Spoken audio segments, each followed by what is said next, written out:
Good morning. Bonjour à tous. I am very proud to say today that I left school at 15, and I find myself today in the corridors of the United Nations discussing the future of our planet, our future. As you probably know, we're at a critical turning point for humanity and for our planet. And I'd like to share with you today something that we're bringing to this global discussion. Albert Einstein said, the most important decision that we can make is whether we believe we live in a friendly or a hostile universe. Somebody recently said to me, but that changes everything. Indeed it does. And I'd like to show you a little bit about how that changes everything for us. If we believe that we live in a hostile universe, what happens? We begin to secrete cortisol, stress hormones, adrenaline. We have to protect ourselves from hostility, or we fight, or we freeze. And look what is happening to our planet today. The violence, the greed, the destruction that has been fueled by this belief that our universe is hostile. Isn't it time to change? Isn't it time to make another decision?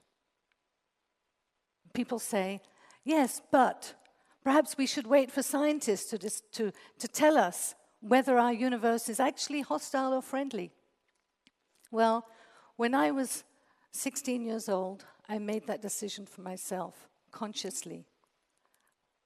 I decided that my universe is a loving, friendly universe. And my life took off in an incredible adventure around the world. But I was asking myself, well, if love exists, why do we have so much suffering on this planet?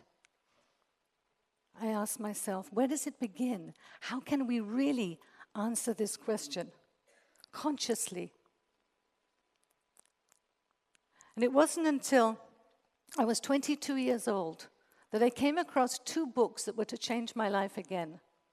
Education Begins Before Birth and The Secret Life of the Unborn Child.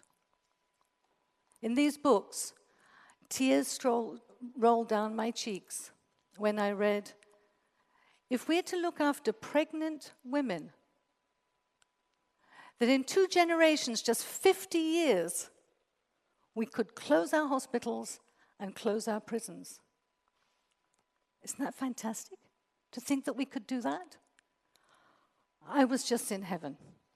So I said, well, okay, I know nothing about pregnancy. Let's learn. The Secret Life of the Unborn Child, a Canadian psychiatrist, brought this book out in the Science in 1983, more than 30 years ago.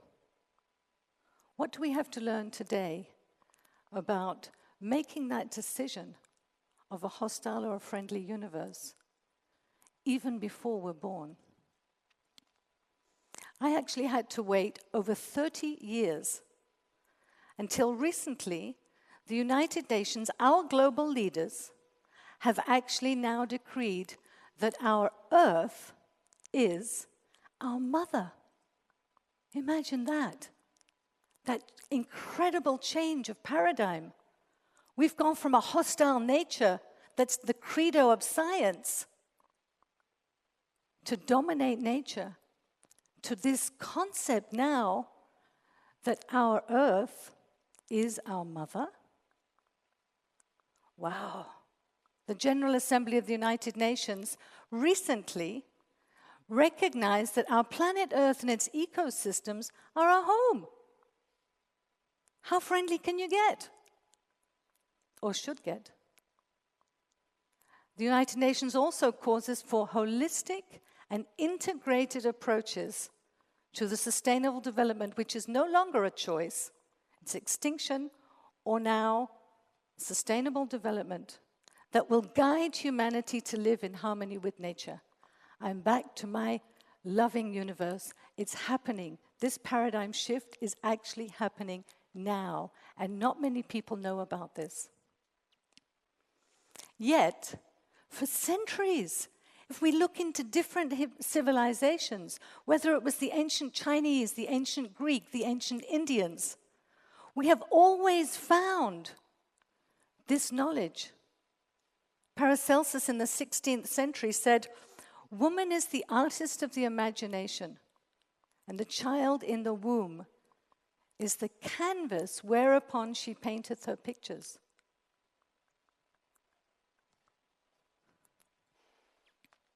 Let's hear now from two contemporary scientists at Imperial College London and see how we're catching up with our modern day science.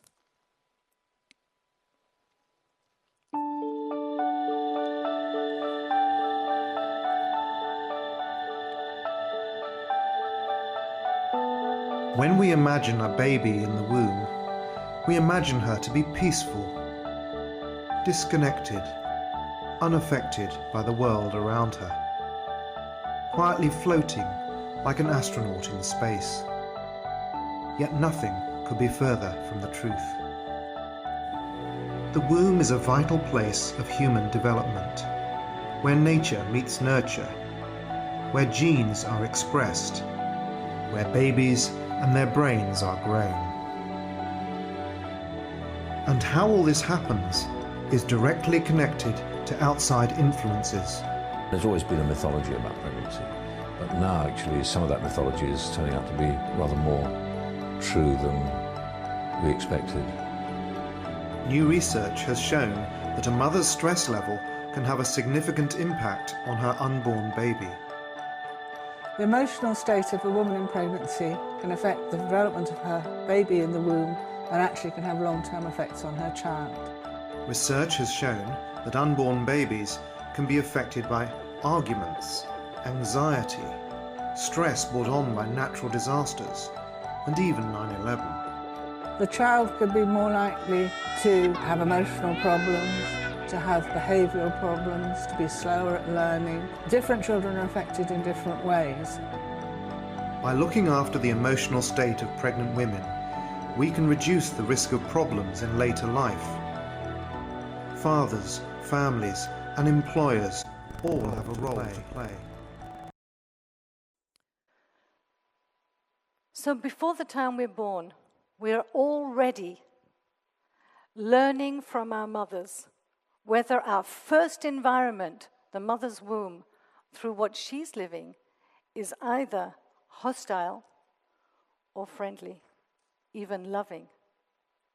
We know that a mother who's stressed during pregnancy secretes cortisol, catecholamines, stress hormones. We know that if she's afraid over a long period of time, and this can be afraid of what's happening on the news, that there might be terrorist attacks, it could be that her husband or partner will leave her, that she doesn't want the child. All sorts of things affect our lives.